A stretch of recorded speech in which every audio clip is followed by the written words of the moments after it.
नमस्कार दोस्तों, मैं रामू गुप्ता जादुई कहानी चंद्रमुखी पार्ट 9 लेकर उपस्थित हूँ।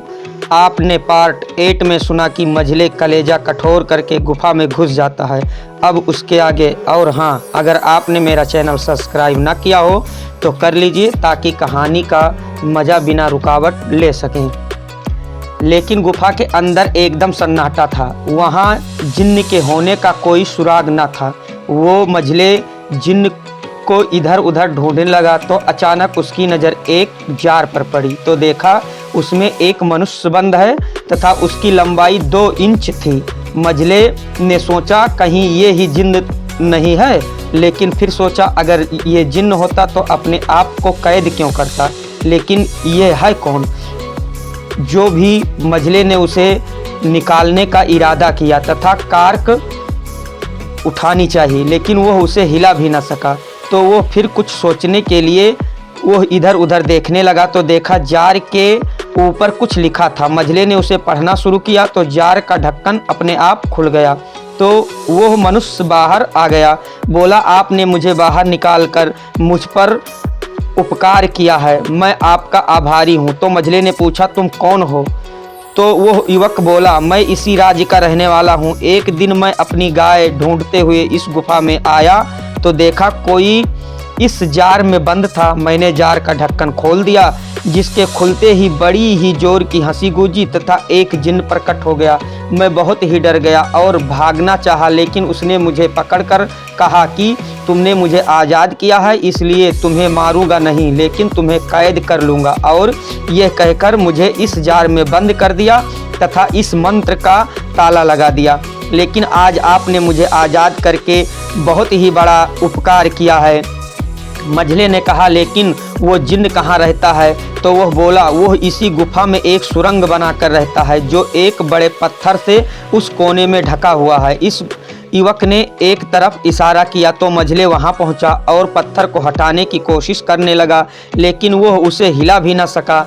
तो छोटे और वह युवक भी पत्थर हटाने के लिए जोर लगाने लगे, पर तब भी वो पत्थर ना हटा। तो मझले ने झुंझलाकर एक लात पत्थर पर जड़ दिया, लेकिन यह क्या, वो पत्थर अपनी जगह से खिसक गया और वहाँ एक सुरंग दिखाई देने लगा।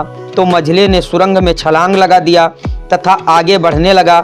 मझले ये सोचकर हैरान था कि उस गुफा में ना जाने कहाँ से प्रकाश आ रहा था, जिसका कोई स्रोत नहीं दिख रहा था। मझले आगे बढ़ता गया तो देखा जिन्न एक स्थान पर पड़ा हुआ है, लेकिन वो सांस तक भी नहीं ले रहा है। तो मझले को बड़ा ही आश्चर्य हुआ कि क्या जिन्न को आज ही मरना था?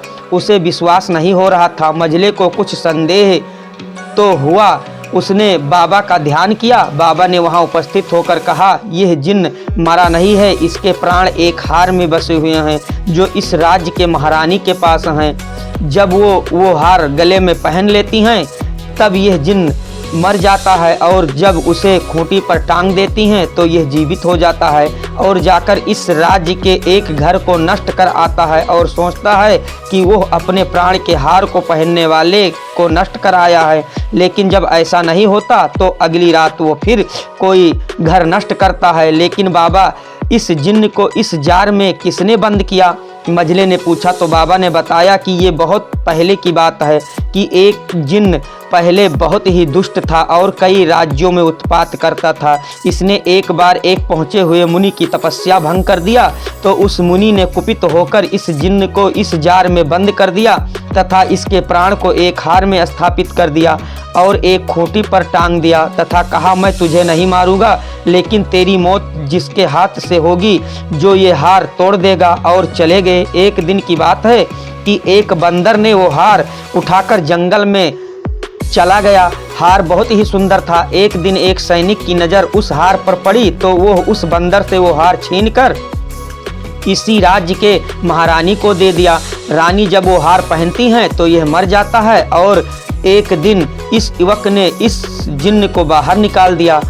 तब से यह इस राज्य में तबाही मचाए हुए है और बाबा अंतर्ध्यान हो गए। तो मझले सुरंग से बाहर निकला तथा छोटे के कंधे पर बैठे तोते से बोला कि तुम जाकर रानी के गले का हार किसी तरह यहाँ ले आओ। तो तोता उड़ चला राज्य महल की ओर तथा रानी के स्नान कक्ष के पास पहुंचकर मौके की तलाश करने लगा। उसी समय रानी स्नान के लिए हार को उतार कर एक खूंटी पर टांग दिया तथा चली गई। तो तोते ने हार को उठाया तथा मझले के पास उड़ आया। मझले हार को पाकर बहुत ही खुश हुआ तथा रात का इंतजार करने लगा। रात हुई तो मझले ने वो हार अपने ही पास एक खूंटी पर टांग दिया। उसके कुछ ही देर बाद वह जिन्न वहां आया तथा मझले छोटे तथा उस आदमी को देखकर बहुत ही क्रोधित हुआ तथा मारने के लिए दौड़ा। तो मझले बोला, मैं तुम्हें वो हार दे सकता हूं जिसमें तुम्हारे प्राण बसते हैं, लेकिन तुम्हें ये वादा करना होगा कि तुम उसे पाने के बाद किसी आदमी की हत्या नहीं करोगे। तो उस जिन्न ने मझले से वादा किया कि वो कभी भी किसी आदमी की हत्या नहीं करेगा। तो मझले ने उसे वो हार दे दिया तथा उसे वहां से जाने को कहा।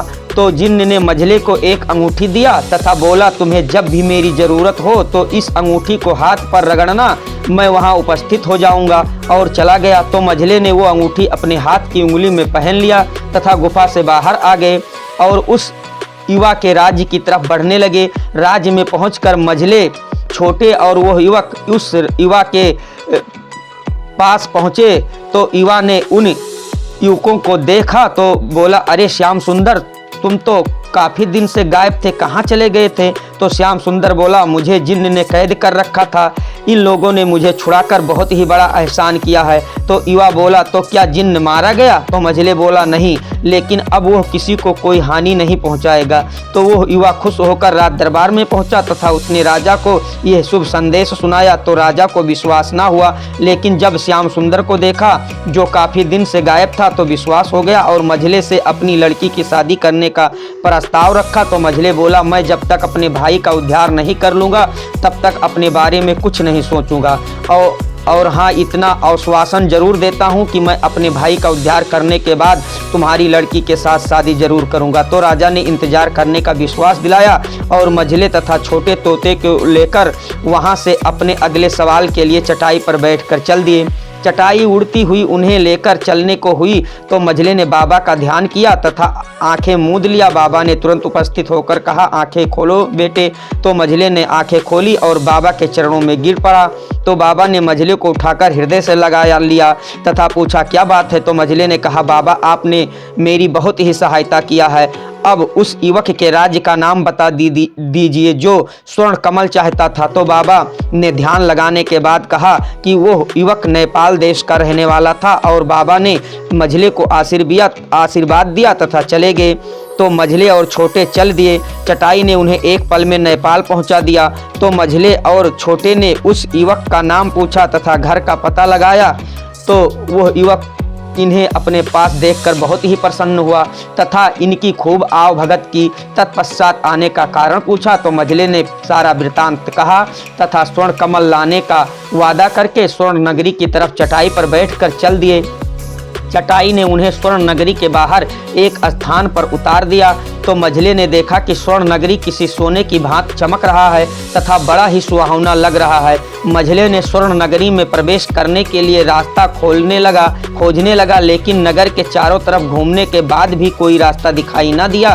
तो मझले बड़ा ही मायूस हो गया, लेकिन तभी वहाँ चमकते पंखों वाली कोई परी प्रकट हुई। तो मझले ने पहचान लिया, वो जान गया कि ये चंद्रमुखी परी है। उसने परी को नमस्कार किया तथा आगे का हाल पूछा। तो परी ने कहा, मैं तुम्हें इस नगर का रास्ता बताने आई हूँ। तो मझले बड़ा खुश हुआ और बोला, इस नगर का गुप्त रास्ता कहाँ है? तो परी बोली, वह जो दो मूर्ति दीवार में दिखाई दे रहे हैं उनमें से कोई एक ऐसा मूर्ति है जिसका सर घुमाने पर इस नगर में प्रवेश का रास्ता मिल जाएगा, लेकिन अगर कहीं गलत मूर्ति का सर घुमा दिया तो वो मनुष्य पत्थर का हो जाएगा और फिर कभी वो मनुष्य नहीं हो पाएगा। लेकिन अगर गलत सर घूम ही गया हो तो पत्थर होने से पहले अगर कोई दूसरा आदमी दूसरे मूर्ति का सर घुमा दिया तो वह मनुष्य पत्थर होने से बच जाएगा। और परी चली गई। तो मझले ने आगे बढ़कर एक मूर्ति का सर घुमा दिया तो वहाँ धुआं ही धुआं निकलने लगा।